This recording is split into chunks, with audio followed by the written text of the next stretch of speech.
Okay, you guys, let's do this. It's going to be so professional. Okay. Like, so professional. Here we go. Well, welcome to the Live Support Podcast with your hosts, Michele, VanDusen, and Colson. A couple of clean comedians who support each other and others through comedy's wacky and winding roads. I hope you're ready. Get set. Let's go.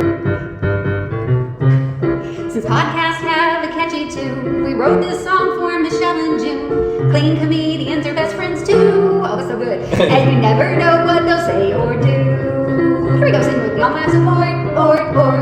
With Michele, who's really short. We'll have a ball. With June, who's really tall. They have fun, interviewing comedians on Live Support. With Michele, who's really short. Now it's time to start Live Support. The Live Support Podcast is brought to you by the Hot Breath Comedy Network. Wow, give yourself a round of applause. All righty. Welcome. Officially welcome to the Live Support Podcast, brought to you by the Hot Breath Comedy Network. I'm your host, June Colson, here with my amazing friend, Michele, with 1L, VanDusen. Michele, the struggle is real. Okay, so today I did a Facebook Live. Yep. And Facebook just loved me so much, it wouldn't let me leave. You couldn't end it. That was so funny. I couldn't end it. It just kept going, like it was stuck on a spinny wheel right over the top of where you could press end broadcast, and it just wouldn't let me leave. Mm-hmm. And then I finally got over here to do this amazing interview with you, and we couldn't get the intro to even start. There was some StreamYard issues. And so now we're finally here. So it's never good when you have an intro issue, is it?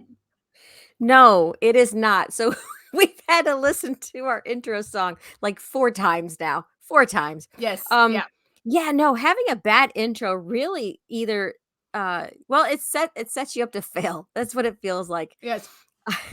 I've had a couple of bad intros doing comedy before. This last weekend, for example. So I write out my intro and I have it typed out. Yeah. And so that's good. Yeah. And I hand it to the person. I'm like, here you go. You know, you might want to look over that first. Mm-hmm. So all they did was they looked over to see that my name, they're like, it's VanDusen. I'm like, yeah, it is. And so I always type it out where it's the do sin, you know, so that they can read it easily, super easily. But apparently the person that introduced me this weekend couldn't read the other words like laugh support and comedy tour and Oklahoma. And this show was in Oklahoma. I mean, it was just like, oh no. And then, yeah, because I had a show one time at a church, and a friend of mine was introducing me.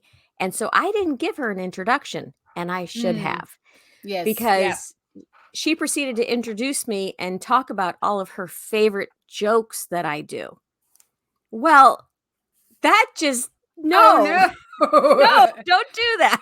So it didn't go well. That one was not a good show. Yeah, that's not good. That's not, you don't introduce a comedian by giving away all of their punchlines. That's never good. That's never good at all. Probably the worst intro I had was just having no intro at all, because it was the very first that, you know, you can go back and listen to the episode June's bombing in episode 1 or in season 1. Not sure which episode number, but when the person goes, just get up there and do whatever it is you do. And that's how you're introduced. Okay. Like my husband. No. Yes. Welcome to the show. You know, my cousin in Indiana, my cousin Angel, the first time she came to see me, I have a joke. The setup is that, you know, I don't want children. And that surprises my 2 children. Yeah. But when I said, I'm not like most women, I don't want children, she went, and I'm like, what are you doing? Stop. Wait. She knew it was funny because I had children, but no one else in the audience knew that. I was like, come on, Angel. So she came to see me. She came to see me at Gutty's Comedy Club a couple of weeks ago. And so I kind of teased my family a little bit, but I did tell her, I was like, no, this is my cousin Angel. and she's going to try really hard tonight not to give away any of my punchlines or laugh before it's appropriate. And so she did a good job. She did a real good job. Good. Well, that's hey, listen, speaking of doing a good job and funny and wow, our guest today, listen, I checked out her dry bar as soon as I knew, and I was like, oh, wait, I remember her. Great jokes, amazing presence on stage, but even more, the most fabulous dress. I want you to look. Can you see in my background, Michele? Do you see? Like in honor of our guest today, I have a black sequins dress that is hanging in my background for a reason. So why don't you tell everybody who we have on the show today? All right. So our guest today is an actress, a stand-up comedian, an author, a speaker, and a counselor. She's entertained the armed forces. You might have seen her on The View, The Mike Huckabee Show, or watched her dry bar special, When Your Therapist is a Comedian. She's currently working on a book on life and miracles. Let's welcome to the Laugh Support Podcast, Kim Kerley. All right.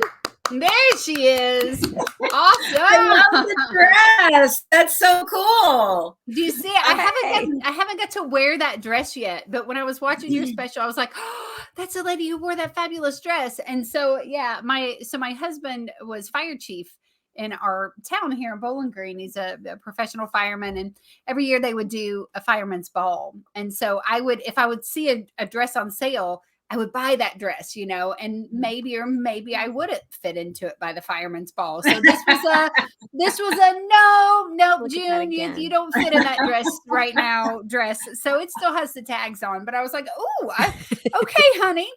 Remember when you said I was never going to use that dress? There it is. Thank you very much. I learned this about sequin dresses. You're not supposed to hang them. Oh, I'm already making a mistake. You're supposed to fold them and put them away, because when you hang them, because they're so heavy, they stretch out pretty easy. Now, if you want to fit into it, get a little bigger and let it hang. But I made that mistake in the brown one that I wore. Now it's a little bit big. No, wait, it actually fits me because I've gained weight since then. But but yeah, you just fold them up. You put them in your sequin drawer. I have one now, so I've got 3 sequin dresses. I'm very proud. I've got a red one, a red, white, and blue one, and the brown one. Oh no, I don't feel very fancy like you guys. So because I look, so I'm gonna do something that I never do. So here we go. Michele, you're not gonna do it. Michelle's there we go. doing it. Michele, that's not how you do it. Okay, for those listening, we are. Michele just tried to put on lipstick. Michele, you have to face. Oh my goodness, that was you don't understand, Kim. That never happens. One time we were being goofy together. We were on a Marco Polo, if you know what that app is, where basically you send each other videos. And she was like, "Look what I found," and it was old makeup, right? So she puts on all this makeup. She's being like, "Ha ha ha! Look at me!" Da da da. The next day, the Marco was like, "I was allergic to the makeup." It was the best thing ever. I was like, okay, you're okay. You can breathe, right? And she's like, yeah. And then I just lost it. I'm like, as long as you can breathe, I'm okay. But enough about us, Kim Kerley. Yeah. What about you? So welcome to Laugh Support. Thank you for having me, Tim. This is so fun. Thank you so much. Well, we're excited that we finally got to work it out, and we had some kinks, but that just meant that that it was just going to be so epic by the time we got started. It was a good sign, not a bad sign. So the Laugh Support Podcast is Michele and I have been supporting each other in comedy for several years, and we are each other's laugh support. And we love to reach out to comedians and kind of find out like the beginning, middle, where you are now. Who is someone who comes to mind when you think about someone being Kim Kerley's laugh support? I'm going to get away from the beam. I don't know. What is this beam? Am I being I see you're glowing. You're just sorry. I don't It's like you've been marked with a cross. I don't know. So maybe the Lord, that's what it is. The Lord is showing us that He is supporting her. I love my comedy stories, kind of like loving, there's that again, but it's kind of like loving, my testimony, so it's kind of cool. So I was 36 years old, and I was having, there we go. And I had my family over. I had my brother who's 9 years older than me. And I had my sister and my nephew. My kids were there and I made dinner. And so we're all sitting around this big table. And I started telling stories about my mom, and my brother laughed so hard. He spit his food out and he's laughing and my sisters, and we're all just laughing so hard. And we get in the car later to go pick something up at the store. And my brother is in the vehicle with me and he looks over and he says, if you don't do something with that talent, you're missing out. This is a part of who you are. You've always been funny. Mm-hmm. And I'm 36. I've got these kids, and I went, oh, no.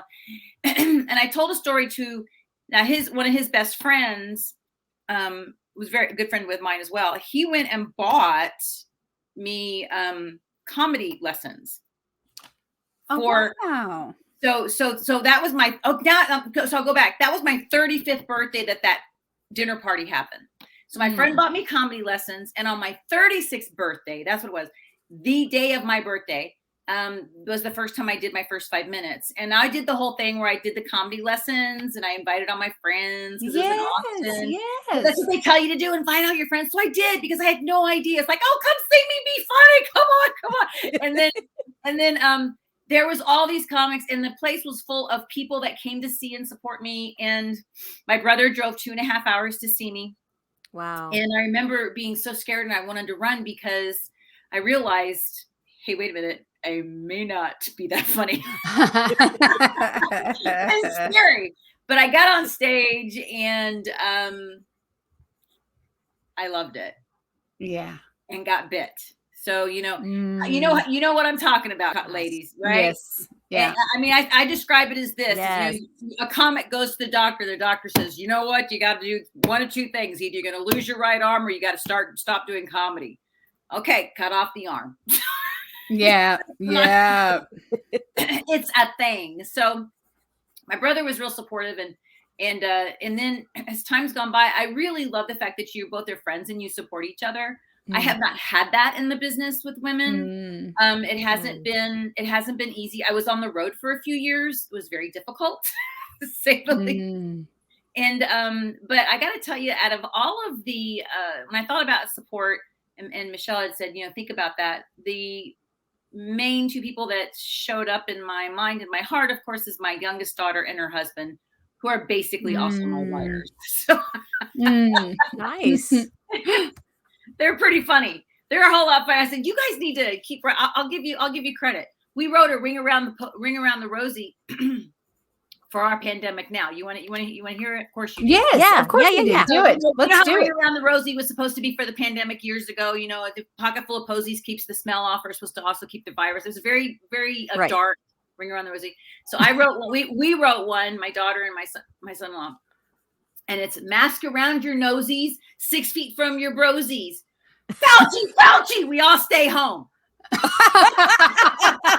Nice. That's brilliant. Nice. Fauci, we all stay home. 6 feet from your brosies. Fauci, we all stay home. I love it. And Please tell me that you're going to put that on a video. Huh? You got to put that on a video on a TikTok or something. I don't have a TikTok yet. So I want to do that. I want to do that one as my first TikTok, and then maybe people would use the sound. I don't know how all that works, but I think that'd be a good start. I don't know. Yeah. Ask a teenager. That's super funny. So you and your daughter and her husband wrote that together? Yes.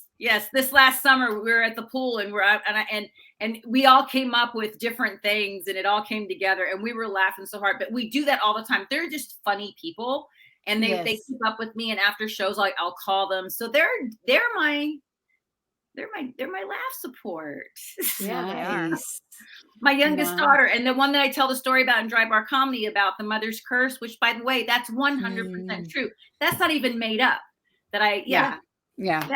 And Shannon will be in the audience, and she loves to be in the audience when I tell that story, because she'll say, yeah, I'm her daughter, Shannon. And that's true.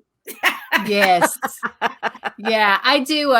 My dad, his name is Hot Dog Kim, and I do, obviously that just lends itself to material as it is, but so what his wife said, there's a bun in the oven. It was June. Sorry, go ahead. Yes, it was me. Our dog's little bun. Yes. But he's like that. He loves it. Now I have 2 boys and they're not always laugh support. Most of the time they're like, what do we have to? We don't have to go, right? Like we don't have to go. And the first time they saw me, I remember my oldest son, I do a little bit about them, and he was like, well, you just came after us right out of the gate, didn't you, Mom? And he was like, and you could tell they liked it. They thought it was funny, but at the same time, like my oldest son's 18. He was in high school when I started. So it's kind of like this, your parents are just weird anyway. So Mom, people like my teachers are talking about your comedy and, that kind of stuff. And I'm like, I'm sorry, but I'm also happy. I don't know, buddy. Yeah. I'm not sure how to do this. Yeah, anything's good. I used to do morning radio. So I was a morning personality here in San Antonio. My kids were in high school at the time. And one year, Shannon refused to get up and look for Easter eggs because as a mother, even when she was 16, 17, we still hunted Easter eggs because I wasn't going to let their childhood die. And yes. She refused to get up. So I tell the story on the morning show, and she gets to school and her friends are going, Shannon, you ruined Easter. And her teachers, Shannon, you ruined Easter. Now, when she was 16, 17, she wasn't real happy with it. They all knew you ruined Easter. So we had to come up with a thing, like it was what's off limits, what's not. I'm going to take that. But now that she's grown up, she's good. My daughters are 40, they're older. They're older now. Yes, that's it. They're older. Someone was saying, I can't believe my daughter's 20. And I said, gosh, my daughter just turned 40. My other one's 38. So so they're like I said, it's the whole thing about being mom. I still look at them though. Now it's kind of turning back around. Now that I'm older, now that I'm more of the grandma, and I look at them and go, no, you're still my little kids. Now I'm back to that. I was giving them all kinds of respect earlier. Now it's like, you're just a kid. No. Yeah. Michelle's hitting that phase. Michele, her son, she's a mother-in-law. There's a baby on the way now. She's had a lot of changes over the last year. And so she'll be a grandma this year. When's the baby due? October. It was supposed to be like the end of September, but it's somewhere in October. Basically, it's a honeymoon baby. Oh, yeah, that's what I had the honeymoon baby too. So I got to tell you, I love my kids, but there's something about grandkids I didn't know the heart could love that much. Yeah. I loved my kids. They're like, when I say that, and I said, you don't understand. When you have grandkids, you'll understand. Oh my gosh. Yeah. See, God must have he already knew that this baby was coming because before Christmas, we were shopping and I got some Duplos, Legos for kids, the big fat ones. It was the best price I've ever seen on a box of Duplos. I'm like, we're just going to buy these. We had no idea, but we're like, I'm buying these. And I'm like, oh, I already have the first gift. Michele, I think the biggest issue they're going to have in their house, Kim, is that Michele is toy crazy. She loves toys and Legos, and she has all these fun things. And I can so see her like fighting with a grandbaby over. No, honey, no, that's Mama's puppets. You put those down like that. Oh, look, she has a puppet. Oh my gosh. Yeah, that grandbaby is going to be so lucky. That is the way to be. I'm the grandma that's on the ground with them. I'm the grandma with the puppet. I'm the grandma that we're laughing together. I'm the grandma that's outside running with them still. That's right. That's the best way to be, because my daughter writes, she's a singer-songwriter, and she wrote a song about me. And in the song, it is so precious. She said that I have an old soul with the eyes of a child, and because they said that's how I play with the kids. So that was one of the best things I've ever heard. But when I walk in, when those grandkids see me, oh my gosh, it just that's life. That's life. How many grandkids? I have 2. He's gonna be 13. Oh my gosh! And a little 8-year-old. The 13-year-old just made it to state with the science fair. Nice. And the 8-year-old is he is the baseball player in town. So I mean, I'm one proud grandma, Now, do either of them have any inkling of being comedic or funny, or do they have any of that in there? my oldest grandson, his thing in life is he wants to have a YouTube channel. So he works on his YouTube channel and editing. And so his parents make him, blur out his face. They're very protective of that, but he's so talented at his editing and he's really, really funny. Both of them are funny, but this one I can see it, but he tells me and he'll say, I was in a movie last year and he's like, I want to do that. I want to do that. I'm like, I know, you just keep doing what you're doing, so it's pretty nice. Cool. Nice. Well, so you talked about, you said you didn't really have, because a lot of people on Laugh Support, when we interview them, some people, they have a list of, 1,000 comedians have been there for them, gave them great advice, supported them along the way, that kind of stuff. And then we've had some people are like, nobody.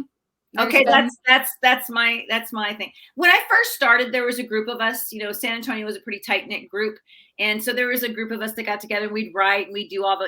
I did every free show that I could for 4 years. I don't think I missed one. The midnight shows, the Monday night shows, the Saturday afternoon shows. In San Antonio, we get a convention. It's a convention area, and so we would get people from all over the country. Which that was a great place to grow up comedically.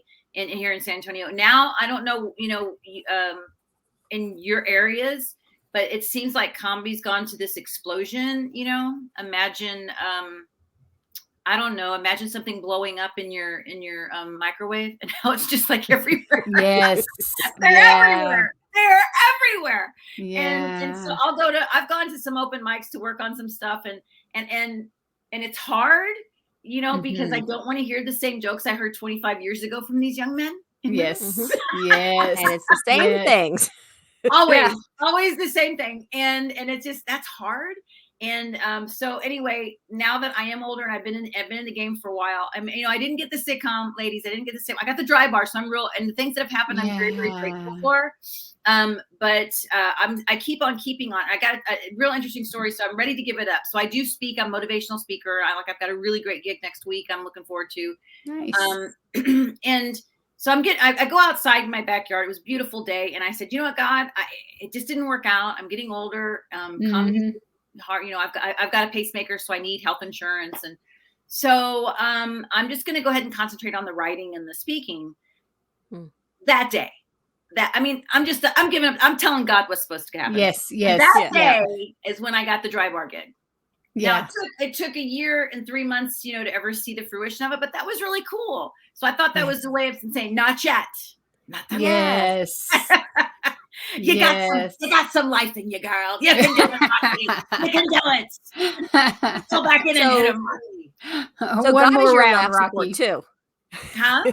Right. God is your laugh support too then, because clearly he said, nope, you're not done yet. And he opened the next door and you're like, okay, I'm done. And then he opens the next door. You're like, I'm done. And he just keeps opening doors, which is really great. Can I share my favorite story with you guys? Yes. Yeah, please do. My favorite story. So you brought up, God being laugh support. So I'm brand new comic, basically. I've got a good Romeo and Juliet joke. I liked that back then, and there was something else I would do. But every day I would drive to work and I would hear the radio station. It was Sonny Melendez at the time and Megan Bishop. And they would talk about, if you raise money for Rosie O'Donnell's charity, we'll fly you up to New York. You're going to get to introduce her. Now, you guys remember at one time, Rosie O'Donnell was neck and neck with Oprah. Great. She was on the cover of Time magazine. Yeah. She was called the Queen of Nice. Yes. Remember that?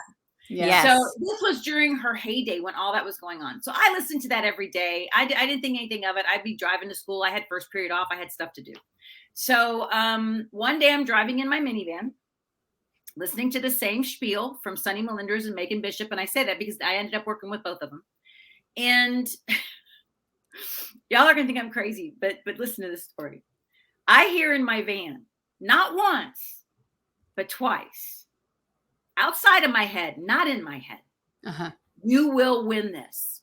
You will win this. It was so loud and so kind of scary. I had to pull my car off the side of the road because I started shaking. And I went, okay, so I used to work in a mental institution because, psychology is my thing. I used to work in a mental institution. I worked in a mental institution for 3 years. usually when people have that happen to them, it's not usually you're going to win a contest. Yeah. It's usually something like kick a puppy. It's like, you won 9th floor. Here's your room key. So I get to school, I call the radio station because I'd been on their show a few times. I knew who Megan Bishop was, and she answered the phone, and I told her, I said, get out a pen and paper and get out an envelope. I'm telling you, you should write this down because it's amazing. God just told me I'm going to win. Write it down. Today's date. I told her everything. And she's like, okay. Yeah. She goes, Kim, we've been doing this for the last 6 weeks. You've only got this is the last night you can even pick up the paperwork. And we have to have all the money turned in 3 or 4 days. It was something like that. So I did it. I went and got it because I told her, no, you don't understand. God told me I'm going to win. So when I won, because I did. Yes. I wasn't surprised. I was just like, okay, what's going to happen next? God's got me on the train. I'm on it. Yes. Ticket. Yes. So we go up to New York and we get to the show and they had no idea we were coming. And I had a big old basket to give her, and she had just adopted her first baby. Gone.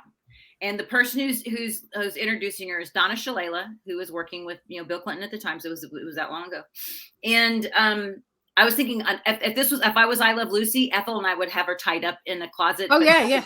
That would put me in a federal prison, so I shouldn't do that. So I waited, and she asked to see me after the show. So we had a conversation after the show. I gave her everything, and I gave her my horrible, horrible headshot, and I gave her my horrific DVR tape. It was awful. I look back on this. But here's the deal. I still have hope. Why would I hear God's voice the one time so clear, so booming, so amazing? I don't believe I'm done yet. I don't think that miracle's done yet. And I'm holding on to that hope. That's what Yeah. Well, I mean, we definitely learn in his timing, I am somebody who was late into comedy and didn't, God shared with me one day while I was driving down the road that this was what I was going to do. And I quickly told him, no, I'm not doing, I'll never be on a stage, so here we are years later. And so, yeah, I believe for you because when he's in it, he's in it. And one of the verses I hang on to is the one where it says, if he starts a work, he completes it. But he doesn't work on the timeline that we work on. And there's a lot of things that'll happen and come full circle that we forgot about. I've seen in the last few years, the Lord answer prayer requests that I forgot I even made.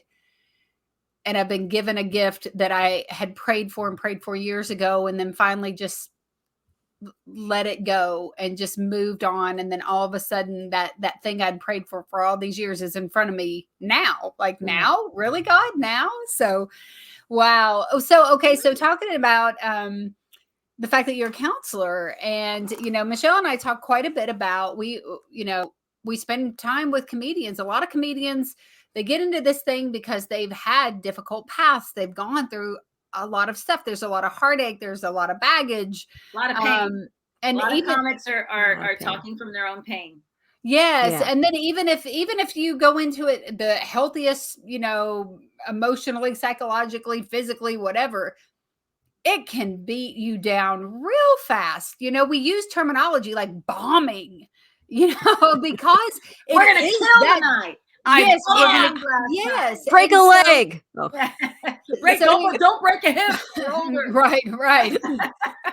Yeah. At my age, I was like, God, I'm more likely to break a hip than break a leg if you put me up there on stage. But so not to put you on the spot, but we'll put you on the spot as far as, counseling and psychology and emotionally, are there things that you see comedians put themselves through that maybe you have a bit of advice to, to maybe ease the blow of a bad set, to be able to go home and not internalize every reaction that happens on stage? And then as a psychologist, do you do that? Do you still do that to yourself and have to catch yourself and pull back from it? Well, you just picked the hardest thing that we do to ourselves. I mean, that is it. We're as good as our last 10 minutes or the last set we had. And because that's what performance is everything. So we're going to pick apart our performances. It's the level that we do it and how deep we allow it to affect ourselves. And my oldest daughter would tell me, she goes, why are you in a business where you want people to like what you do and you come off stage crying? And I did. I mean, I wasn't crying on stage. I walk off stage and this was like early on. Yeah. And I would just be devastated, like it didn't work. And this is, what am I? It took a long time, but you picked the hardest thing, because I think I still have to work all that through. I still feel like there's a lot of more work to be done. I still think I could be funnier. I need to work on these things. So I don't think it's a matter of being down on myself or feeling that it was a be all end all of my self-esteem or who I am as a person, but it still definitely is something I think that I have to look at and reflect. I reflect as a comic, because I can always be better. And, if you go see some of the headliners that are making a ton of money right now, first of all, a lot of them are real dirty. I get it. But when they're good, their show's amazing. And I'm still trying to get to that point. So I do objectively try to look at it without it destroying me. And another thing that I did, and I learned, now I'm Kim Kerley, but that's not my real name, right? I have another, I have There's an alias. That is my alias. I'm in education, I have to keep them separate. But I say that's the persona. You didn't like her, that's that part about her. So I divide it. But it's funny, as a counselor and a comic, I do say this joke. I said, if that doesn't scream I have issues, not a whole lot will.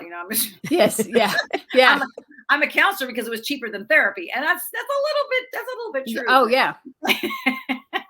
We definitely see that. We see people work it out on stage all the time. We've seen not work it out. Or not work it out. We're in a writers group every day, and the guy who led the writers group, he talks about it all the time on the group, that during COVID, because he wasn't able to perform, he started a live every day, and we would write together every day. And he was sharing the other day about how the very last one that he did live, he literally just had a breakdown. Like, he just had a meltdown and was like live on Facebook. And the cool part about him is he is very transparent. I'm not telling a story that he hasn't told. He just told it the other day to somebody who's new to the group, who was like, well, what's this about? And he was like, well, basically, we go live, yada, yada, until I have a nervous breakdown. And then, I disappear for a little bit and come back. But and delete the video. He deleted the video. Yes, he did. He deleted the video, but he will share about how, like, we can, when it becomes your everything, then you have no control over your emotions or your life, because you put it in the hands of random strangers on a stage, in uncontrolled environment. And so, it can be really difficult on people. I can imagine you're probably happy you don't live real close to me or Michele, because we would be like, we find a couch in the green room. Okay, Kim's here. Lay back, Michele. Tell her about I would love to have her be in a writer's group every day. But when I got my first gig, when I got my first paying, Kim, you're going to open the show at River Center Comedy Club. It was, it's a B room. We had A comics come in. It was an amazing room.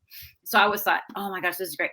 The manager calls me and he says, we're gonna start letting you be a host, and we think you're doing great, and da da da da. And he says, Kim, all comics are crazy. And I looked at him and I went, but I've really been working on myself. I mean, seriously, I had that conversation. I've been working on myself. I've been reading all kinds of books. I've been in prayer a lot. I've been doing all these right things. And it's like, no. I'm not me. And he goes, yeah, you're just as crazy as the rest.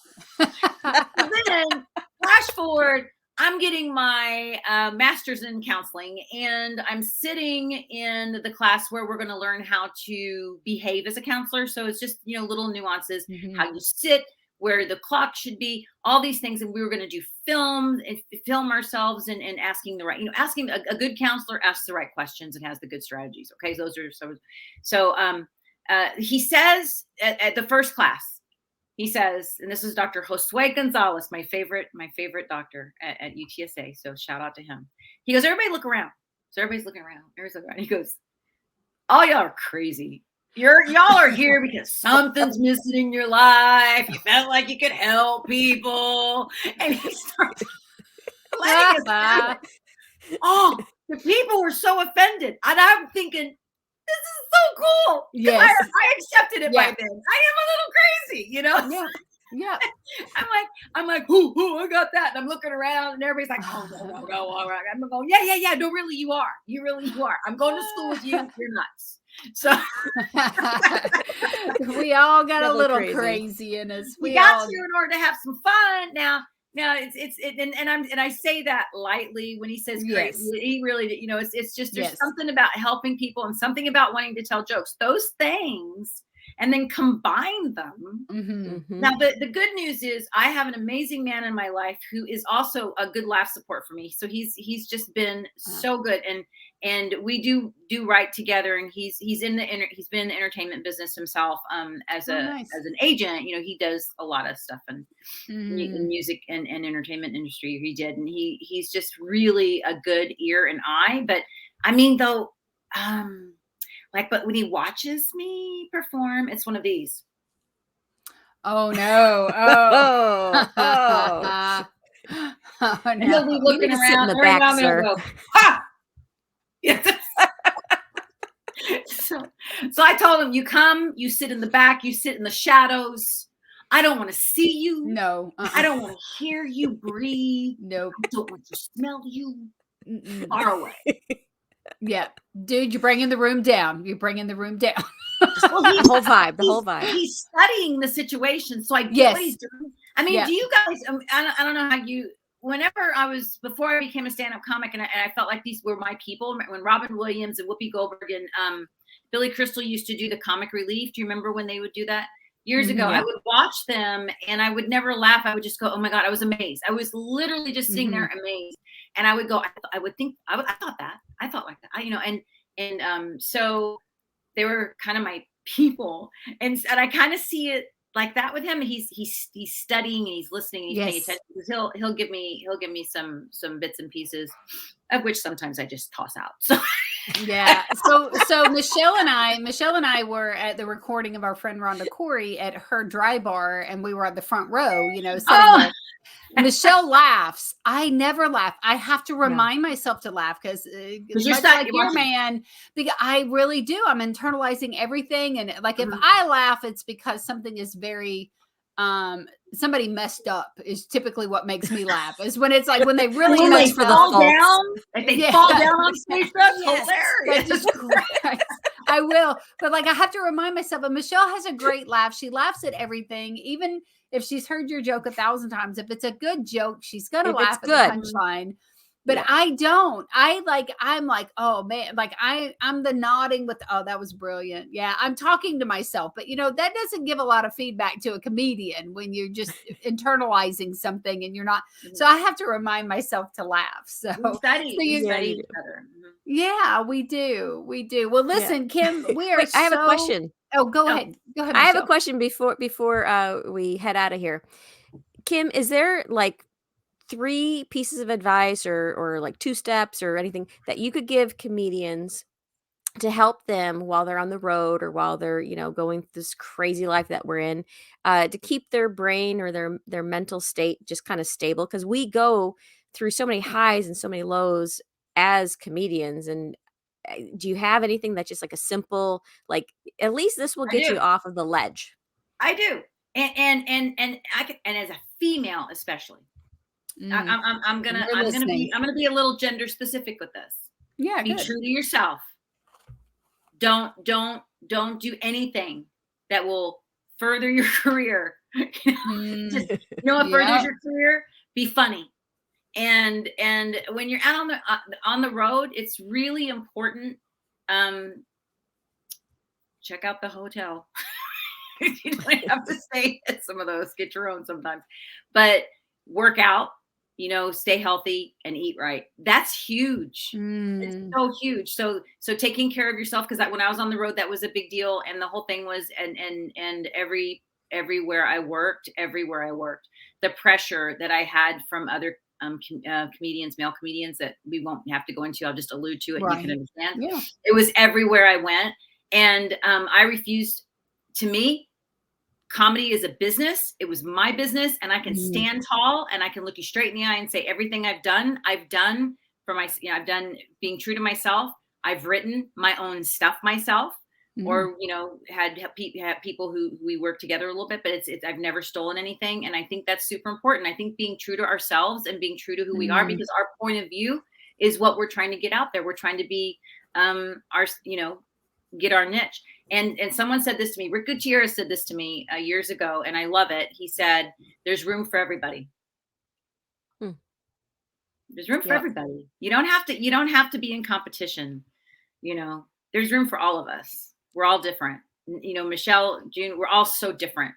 So yeah, I think if the three of us stood next to each other, we would look like that AT&T the bars. The bars. We have full bars. We have full bars. We can where when you said if we stood next to you know where I immediately went? Now this is going to age me. Petticoat Junction. Billy Joe, Bobby Joe, and Betty Joe. Yes. There you go. My sister's name is Bobby Joe. I heard about that. We got a hot dog as Uncle Joe. There it is. There it is. I was born for this. Day. I mean, my goodness, did I fall in the right pot or what? I think you did. Well, Kim, we're so happy that you came and hung out with us today, and we got it all worked out. Folks, we definitely want you to make sure that you check out Kim's Dry Bar special. Tell us again the name of that. So the name of my special is "Do You Know Her?" They have it online as when your therapist is your therapist is a comedian. So it's also on that. But you can just look up Kim Kerley on Dry Bar. Check out Kim Kerley. The Dry Bar is awesome. I've actually listened to it twice now. So it's Kim Kerley on Facebook, at Comic Kim on Instagram, and at Comic Kerley, Kerley, on Twitter. You guys, make sure that you check her out. She's awesome. She's amazing. We thank you so much for being here with us today. Thank you. And Michele's going to kick you backstage for just a moment if you want to hang out for 2 seconds after the There's show. Snacks back there. Yes, go get you a snack. We'll be with you. All right, y'all. Well, Michele, another amazing, absolutely amazing and great advice there at the end. I do love if you want to further your career, be funny. That's awesome. That's just that was good advice. All I heard was eat right and exercise. I'm like, you tuned her out. That's what I heard. Never mind. Now I'm really quitting comedy. I like to be funny. Be funny. Well, just, further your career, be funny. Be funny. That's it. That's all you have to do. And stay true to you. Great advice from Kim Kerley today. You guys, if you want to see the beautiful, she's just beautiful, gorgeous inside and out. You got to check it out on, you can see us on the Creative Motion Network. It's been a long day. The Creative Motion Network on Roku TV. And also you can listen to us anywhere that you listen to podcasts. You can also see us on Vimeo and YouTube. You can see our pretty faces. So there you go. Make sure you check it out all over, everywhere. Michele, are you sticking with your closing line that you did last time? I think so, unless you got something else. No, I think it's good. I just didn't know. I didn't want to. Okay, all right. So I'm going to say, this is Michele VanDusen. Thank you for listening. Remember, a smile is a seed and a frown is a weed. So go plant some seeds today. Junebug? What are you going to say? That was so official. I love it. What I always say, y'all, that's it for this episode of Life Support Podcast. I'm June Colson. That's Michele VanDusen. And never forget that Jesus and Junebug loves you. Bye, y'all. Bye.